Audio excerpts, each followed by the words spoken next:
Sure. So, when you're this slide actually should have been a little earlier in my opinion, because it's like, yes, it's like when you're doing your initial research, this is also part of it. Like, who do you want to serve? Do you want to serve, that Class A tenant? And when we talk about classes and properties, we're specifically talking about like the actual quality of the property itself. Like, when was it built? Class A is like in the last 10 years. Usually it's in a higher, more expensive area. But it can be in a B class neighborhood if it's brand new construction. But in general, it's going to have all the best amenities. It's going to have affluent tenants. It's going to have above market rents in relation to the Class B and Class C. And then, of course, you're going to have, sometimes a concierge. You'll have, really good accessibility. Its proximity to downtown cities is usually, those are where your A-class properties are going to be. But on the flip side, the capitalization rate is going to be lower, meaning that the price is higher for the amount of return that you're receiving on it. And most buyers are institutional investors like REITs. They are coming in and they don't want to have a higher risk, asset that it needs a lot of maintenance. So your maintenance costs are going to be a lot less on a Class A property.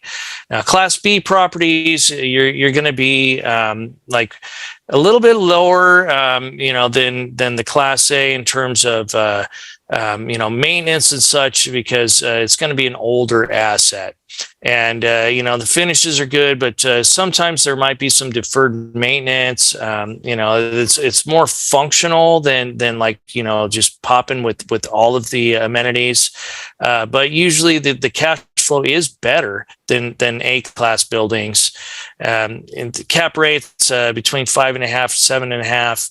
And there's usually a good mix of institutional to privates, but when I see this, that slide, but exactly. But when I look at this, like in reality, a lot of the stuff that I've seen is like even the C-class properties are trading at 5.5 to 7.5, and really to see a 7.5, that's something that.